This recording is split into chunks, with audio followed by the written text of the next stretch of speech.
21வது ஸ்லோகம். கிருத்வாஜ மோகினி வேஷம் தைத்யா சர்வேபி வஞ்சிதா பவந்த சகிதா சர்வே தேவீம் பகவதீம் சிவாம். மோகினி வேஷம் സ്വീകരിച്ച് എല്ലാ അസുരர்களையும் ஏமாத்தினேனே, நீங்கள் எல்லாரும் கூடி சேர்ந்து மங்கள ஸ்வரூபிணியாய் இருக்கிற அந்த பகவதி தேவிய. 22வது ஸ்லோகம். கச்சத்வம் சரணம் பாவை ஸ்தோத்ரமந்திரை சுரோத்தமா சாஹாயம் சாயோகமாயா பவதாம் സംവിധാസ്യതി. ஸ்தோத்திர மந்திரங்களால சரணம் பிராபியுங்கோ தேவர்களே, அந்த யோகமாயை உங்களை ஹெல்ப் பண்ணுவா. இல்லைனா அந்த மாயாதேவியோட ஹெல்ப் இல்லைனா உங்களுக்கு அந்த விருத்ராசுரனை மயக்கிறதுக்கு சாதிக்காது. 23வது ஸ்லோகம். வந்தாமஹே சதா தேவீம் சாத்விகீம் பிரகிருதிம் பரா சித்திதாம் காமதாம் காமம் துராபாமகிருதாத்மபி. சத்வாத்மிகையா இருக்கிற அந்த மாயாதேவிய ஆதிபராசக்தியை நானும் ஆராதிக்கிறேன். துராத்மாக்களுக்கு ஒருபோதும் எட்டாத்த எல்லாவித ஆக்கிரகங்களையும் நடத்தித்தர வரதாயினியாக்கும் அந்த ஆதிபராசக்தி பிரகிருதிக்கு அப்பாற்பட்டவளாக்கும். அவள் பராபிரகிருதி.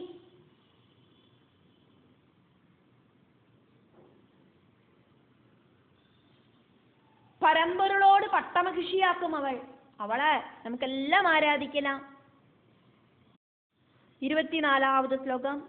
இந்திரோவிதாம் சமாராத்ய ஹனிஷ்யதி ரிபும் ரணே மோகினி சா மகாமாயா மோகயிஷ்யதி தானவம். இந்திரனும் யுத்தத்தில சத்ருவை ஜெயிக்கிறதுக்காயிட்டு அவளை பூஜிக்கிட்டும். மோகினியான அந்த மகாமாயை அசுரர்களை மோகிப்பிச்சு கட்டும். மகாமாயையாயிருக்கிற அம்பாள் அசுரர்களை மயக்குவள். 25வது ஸ்லோகம். மோஹிதோ மாயயா விருத்ர சுகசாத்யோ பவிஷ்யதி பிரசன்னாயாம் பராம்பாயாம் சர்வம் சாத்யம் பவிஷ்யதி. மாயாமோகிதனான விருத்ரனை ஆதிபராசக்தி மயக்கிட்டா அப்படின்னா அதுக்கப்புறமா அவனை கொல்லறது ஈஸியாக்கும். பராசக்தி അനുഗ്രഹിച്ചാനാ എല്ലാ വിഷയങ്ങളും നമുക്ക് കൂടി വരും. 26வது ശ്ലോകം. നോ ചേൻ മനോരഥാവാപ്തിർ നഗസ്യാപി ഭവിഷ്യതി അന്തര്യാമി സ്വരൂപാസ സർവകാരണ കാരണ. அப்படியல்லாதக்கு ஆரோடும் ஆக்ரகங்கள் மனோரதம் அப்படின்னா ஆசைகள் சாதிக்க போறதில்லை. சகல உயிரினங்களோடும் அந்தராத்மாவாயிட்டு ஸ்திதி பண்ணுற அம்பிகை எல்லா காரணங்களுக்கும் பரம காரணமாக்கும். அம்பாளோடு அந்த ஒரு சக்தியினாலேயாக்கும் எல்லாம் நடக்கிறது. காரணங்களுக்கே காரணமாக்கும் அவள். 27வது ஸ்லோகம். தஸ்மாத்தாம் விஸ்வஜனனீம் பிரகிருதிம் பரமாத்ருதா பஜத்வம் சாத்விகைர் பாவை சத்ருநாசாய சத்தமா. அதனால தேவ சிரேஷ்டர்களே, விஸ்வமாதாவான அந்த பிரகிருதிய ரொம்ப ரொம்ப റെസ്പെക്റ്റോട് കൂടിയിട്ട് ശത്രുനാശത്തുക്കായിട്ട് സാത്വിക ഭാവത്തോട് കൂടിയിട്ട് ഭജിയുങ്കോ. 28வது ശ്ലോകം. പുരാമയാഭി സംഗ്രാമം കൃത്വാ പരമദാരുണം പഞ്ചവർഷസഹസ്രാണി നിഹതൗ മധുകൈടഭൗ. മുന്നാലെ ഞാൻ 5000 വർഷം അതിഭയങ്കരமான യുദ്ധം செஞ்சு மதுகைடபர்களை வதிச்சேன். மகாவிஷ்ணு சொல்றதையாக்கும் നമ്മൾ பார்த்துட்டு தேவர்கள் கிட்ட. 29வது ஸ்லோகம். ஸ்துதாமயா ததாத்யர்த்தம் பிரசன்னா பிரகிருதி பர மோஹிதௌ தௌ ததா தைத்யௌ சலேன ஜமயா ஹதௌ. அன்னைக்கு நானும் அந்த தேவியனெல்லாம் ஸ்துதிச்சு தேவியோடு அனுகிரகத்தை வாங்கிண்டேன். அந்த தேவி அந்த அசுரர்களை அட்ராக்ட் பண்ணினதால, மோகவலையில வீழ்த்தினதினால எனக்கு அவளை ஈஸி ஆயிட்டு ஏமாத்தி கொல்லறதுக்கு சாதிச்சது. 30வது ஸ்லோகம். விப்ரலப்தௌ மகாபாஹு தானவௌ மதகர்விதௌ ததா குருத்வம் பிரகிருதேர் பஜனம் பாவசம்யுதா. நிறைய சக்தி இருக்கிற அவ 2 பேரையும், அகங்காரத்தோடு கூடி இருக்கிற அவ 2 பேரையும், மது கைடபர்களை, பெரிய கைகள் இருக்கிற அவ 2 பேரையும் நான் ஏமாத்தியாக்கும் கொன்னேன். அவளுக்கு நம்பிக்கை இருக்கிற மாதிரி நடிச்சு கொன்னேன். அதனால இப்பவும் அந்த பராப்பிரகிருதிய பக்தியோடு கூடிட்டு நீங்கள் எல்லாம் பஜிச்சல் அப்படின்னா அந்த தேவியோடு அனுகிரகத்தால நமக்கு இந்த விருத்ராசுரனை கொல்லறதுக்கு சாதிக்கும். 31வது ஸ்லோகம். சர்வதா காரிய சித்திம் சாகரிஷ்யதி சுரோத்தமா ஏவம் தே தத்தமதயோ விஷ்ணுனா பிரபவிஷ்ணுனா. தேவசிரேஷ்டர்களே, ஆதிபராசக்தி எப்படியாவது நம்மளோடு ஆக்ரகத்தை நடத்தி தருவள். இப்படி பிரபவிஷ்ணுவா இருக்கிற விஷ்ணு தேவர்களுக்கு புத்தி சொல்லி கொடுத்தார். தேவர்கள் அதை கேட்டுண்டு 32வது ஸ்லோகம். ஜக்மோஸ்தே மேருஷிகரம் மந்தார த்ருமமண்டிதம் ஏகாந்தே சம்ஸ்திதா தேவா கிருத்வா தியானம் ஜபம் தப. மந்தார விருட்சங்கள் கூட்டமா நிக்கிற மேரு பர்வத கொடுமுடிக்கு போனா அங்க ஏகாந்தமான ஒரு இடத்துல உட்கார்ந்து ஜபவும் தபசும் தொடங்கினா தேவர்கள். 33வது ஸ்லோகம். துஷ்டுவோர் ஜகதாம் தாத்ரீம் சிருஷ்டி சம்ஹாரகாரிணீம் பக்த காமதுகாமம்பாம் சம்சார கிளேஷநாசினீம். ஜகதாத்ரியும் சிருஷ்டி ஸ்திதி சம்ஹாரகாரிணியும் பக்தர்களுக்கு இஷ்டமான வரங்களை கொடுக்கிறவளும் இந்த சம்சார சாகரத்திலேந்து காப்பாத்துறவளுமான ஜெகதம்பிகைய தேவர்கள் ஸ்துதிச்சா. தேவர்களோடு ஸ்துதியாக்கும் இனி சொல்லப்படுறது. அதனால தேவர்கள் தேவிய ஸ்துதிக்கிறதாக்கும் இனி சொல்லப்படுறது. அதனால தேவா ஊஜுஹு. 34வது ஸ்லோகம்.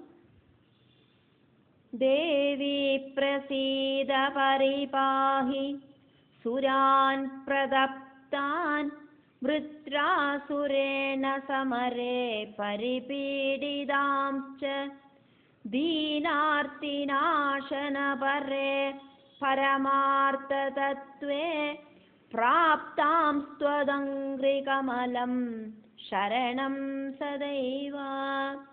தேவி അനുഗ്രഹിക്കണമേ. വൃത്രാസുരനുമായിട്ട് இருக்கிற போட்டியில யுத்தத்துல ரொம்ப அவனால உபதிரவம் அனுபவிச்சு சிரமப்படுற தேவர்களை ரட்சிக்கணுமே. துக்கிதர்களோடு கவலைகளை எல்லாம் போக்குறதுக்கு ரெடியா இருக்கிறவளே, முக்திய கொடுக்கிற ஸ்வரூபிணியா இருக்கிறவளே, நாங்கள் உன்னோடு பாதகமலங்களை எப்பவும் சரணடைகிறவாளாக்கும் எங்களை காப்பாத்தனமே. 35வது ஸ்லோகம். त्वं सर्वविश्वजनने परिपालयास्मान् पुत्राणि वादिपतितान् रिपुसङ्कटेऽस्मिन् मादर्नतेऽस्त्यविदितं भुवनत्रयेऽपि कस्मादुपेक्षसि സുരാനസുരപ്രദപ്താൻ. அம்பாளே, நீ சர்வலோகத்தோடும் ஜனனியாக்கும் அம்மையாக்கும் இந்த சத்ரு பீடையில துக்கிக்கிற எங்களை குழந்தைகளை மாதிரி நினைச்சு காப்பாத்தணுமே. 14 லோகங்கள் இன்க்ளூடா இருக்கிற திரிலோகத்துல உனக்கு தெரியாததாயிட்டு ஏதாதும் இருக்கா? எதனாலேயாக்கும் அசுரர்களால ஹிம்சிக்கப்படுற இந்த தேவர்களை நீ உபேட்சிக்கிறாய். 36வது ஸ்லோகம். त्रैलोक्यमेतदखिलं विहितं त्वयैव ब्रह्मा हरि पशुपतिस्तव वासनोत्ता कुर्वन्ति कार्यमखिलं स्ववशानते ते भ्रूभङ्गचालनवशादि विहरन्ति कामम्. இந்த 14 லோகமும் உன்னோடு சிருஷ்டியாக்கும், உன்னோடு இச்சாசக்தியில பிறந்தவாளாக்கும் ஹரியும் ஹரனும் பிரம்மாவும் அவ சுதந்திரராயிட்டல்ல சகல கர்மங்களும் செய்யறா.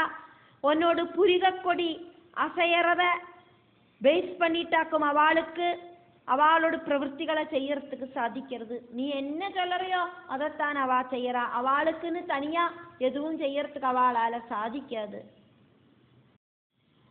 37வது ஸ்லோகம். மாதா சுதான் பரிபவாத் பரிபாதிதீனான் ப்ரீதிஸ்த்வயைவ ரஜிதா பிரகடாபராதான் கஸ்மான்ன பாலயசி தேவி வினாபராதான் அஸ்மாம் ஸ்த்வதங்கிரி சரணான் கருணாரசாப்தே. பிரத்யட்சமாயிட்டே அபராதம் செஞ்சு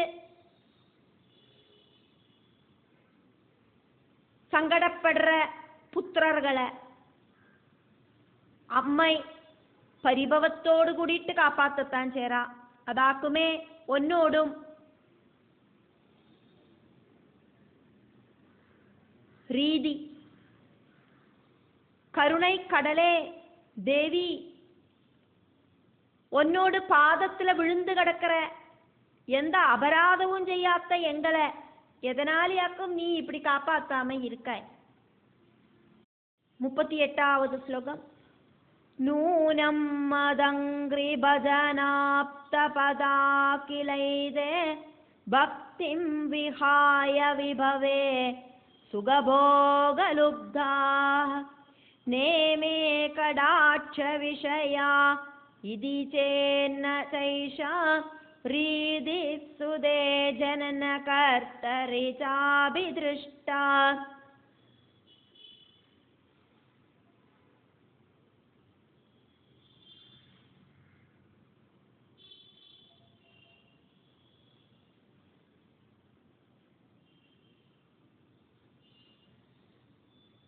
இந்த தேவர்கள் என்ன பஜிச்சு ஸ்தானம் கிடைச்சவாளாக்குமே. அதுக்கப்புறமா அவ பலவித சுக சௌகரியங்களில் முழுகினதால பக்திய கைவிட்டுட்டா. இவாளை எனக்கு இனி காணவே வேண்டாம் அப்படின்னாக்குமோ உன்னோடு நினைப்பு. ஆனா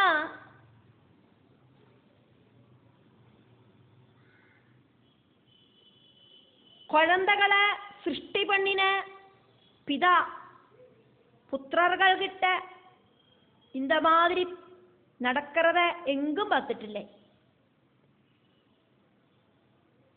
சிரஷ்டாவு சொன்னதுனால இங்க பிதாவு அப்படின்னு சொன்னதாக்குமே. சிரஷ்டாவு சொன்ன அம்மை அப்படின்னு அர்த்தம் உண்டு. குழந்தைகளை சிருஷ்டிக்கிற மாதாபிதாக்கள் சந்தானங்கள் கிட்ட இந்த மாதிரி பெருமாறுறத எங்கேயும் பார்த்துட்டில்லை. அவா பிறந்தாச்சு நீ எப்படியோ வாழ்ந்துக்கட்டும்னு யாரும் நினைக்க மாட்டா. அவளுக்கு என்னெல்லாம் வேணுமோ அதெல்லாம் செஞ்சு கொடுப்பா. ஆனா அம்பாள் நீ என்ன பண்றாய்? உன்னை பஜிச்சு நல்ல ஸ்தானத்துல வந்து சேர்ந்த தேவர்கள் பக்தி இல்லாம இருக்கிறத பார்த்துட்டு இனி அவளை பார்க்கவே வேண்டாம் நாக்குமோ நீ நினைக்கிறாய். இப்படின்னு அம்பாளை கேள்வி கேட்டு அவளோட சங்கடத்தை சொல்லின்னு இருக்கா தேவர்கள். 39வது ஸ்லோகம். தோஷோ நனோத்ர ஜனனே பிரதிபாதி சித்தே யத்தே விஹாய பஜனம் விபவே விமக்னா மோஹஸ்த்வயா விரஜித பிரபவத்யசௌன தஸ்மாத் ஸ்வபாவ கருணே தயசே கதம்னா. அதிபராசக்தியான அம்மாவே உன்னை பஜிக்காதக்கு நாங்கள் சம்பல் சமிருதியில முழுகி போனதுக்கு எங்களை குறை சொல்லறதுக்கு முடியாது. நீதானே எங்களை அந்த மாதிரி ஒரு மோகவலையில முழுகடிச்சிருக்காய். நீ எதனாலியாக்கும் எங்க கிட்ட கருணை காட்டாம இருக்காய். நாங்கள் சுக சௌகரியங்களில முழுகி உன்னை கூப்பிடாம இருக்கோம் அப்படின்னா அந்த ஒரு நிலைமைய உண்டாக்கினதும் நீதானே. 40வது ஸ்லோகம். பூர்வம் த்வயா ஜனனி தைத்யபதிர்பலிஷ்டோ வியாபாதிதோ மகிஷரூபதர கிலாஜௌ அஸ்மத்கிருதே சகலலோகபயாவஹோசௌ விருத்ரம் கதம் ந பயதம் விதுனோஷி மாதா.